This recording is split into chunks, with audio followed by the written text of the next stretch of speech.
और एक और बड़ी खबर, ओमान की खाड़ी में यूएस की सैन्य घेराबंदी। यूएसएस अब्राहम लिंकन युद्धपोत को तैनात किया गया।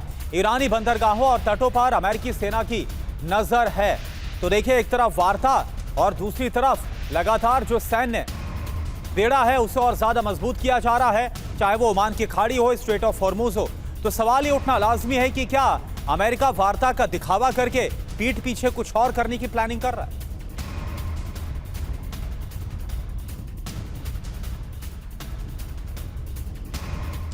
तैयारी तो हो रही है, लेकिन कोई स्पष्ट जानकारी नहीं है कि ईरानी डेलीगेशन जाएगा भी कि नहीं जाएगा। वार्ता के लिए ईरान क्यों तैयार नहीं है, इसके पीछे 5 बड़ी वजह है। पहला कारण, अमेरिका की जरूरत से ज्यादा मांगे, जिसको लेकर बार बार ईरान की तरफ से सवाल उठाए गए।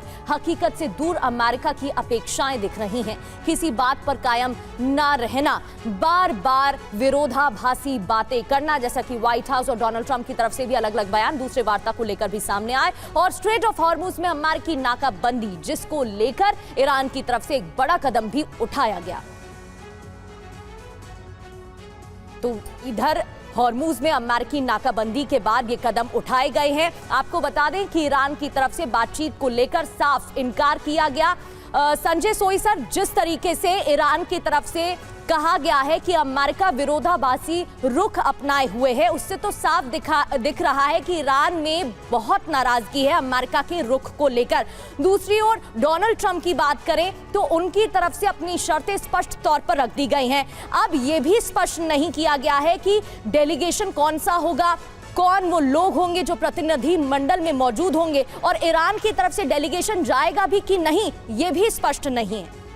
बिल्कुल, इसमें कोई शक नहीं है। बात इस समय खटाई पर है और जिस प्रकार के बयान आ रहे हैं, ट्रम्प लगातार बयान दिए जा रहे हैं कि मैं बम्बार्डमेंट करूंगा। देखिए यहाँ पर भी बयान देखिए कैसे आ रहे हैं। मैं उनके पावर प्लांट और ब्रिजेस को, जो फिर इंटरनेशनल लॉ के खिलाफ है, आपने ब्लॉकेट करके इंटरनेशनल वाटर में उनका शिप पकड़ लिया, वो इंटरनेशनल लॉ के खिलाफ है। यहाँ पे देखा जाए तो ये इंटरनेशनल लॉ को सब भूल गए हैं और लगातार ट्रम्प के बयान बदली होते रहते हैं। आज कहते बातचीत करेंगे, अगले दिन तो नहीं करेंगे। साथ साथ बातचीत के साथ साथ एक धमकी और आ जाती है।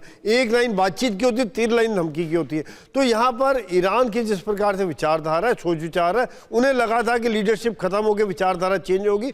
मुझे लग रहा है ये विचारधारा और स्ट्रांग हो गई है और मजबूत हो गई ये लोग, कि ये उल्टा हो गया यहाँ पर। और ये मजबूत होने की वजह से आज ये विश्वास खत्म है और आज वो खड़े हुए कि हम लड़ने के लिए तैयार हैं। और यहाँ पे अमेरिका को जल्दीबाजी लग रही है, वहाँ पर हड़बड़ाहट लग रही है। वो कह रहे हैं कि कैसे न कैसे जल्दी से जल्दी बात मनवाएं।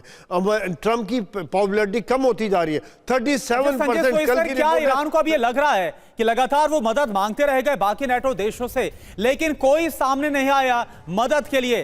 तो अमेरिका अभी फिलहाल अलग थलग है, ऐसे में बहुत ज्यादा वो बिगाड़ नहीं सकता। ये अमेरिका को लेकर ईरान के अंदर ये एक विचार बन रहा है क्या?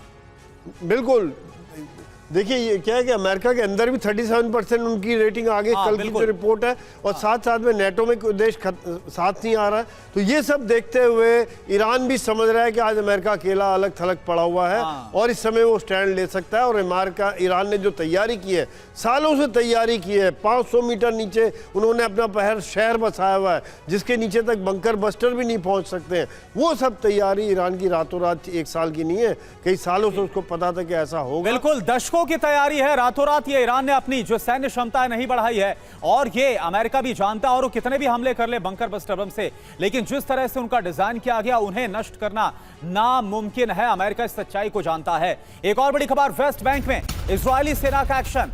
एक रिहायशी इमारत की तलाशी ली गई, नेबल्स के रफीदिया इलाके में कार्रवाई की गई। ये देखिए, वेस्ट बैंक की तस्वीर है। इजरायली सेना ने यहां पर कार्रवाई की है, नेबल्स के रफीदिया इलाके में कार्रवाई।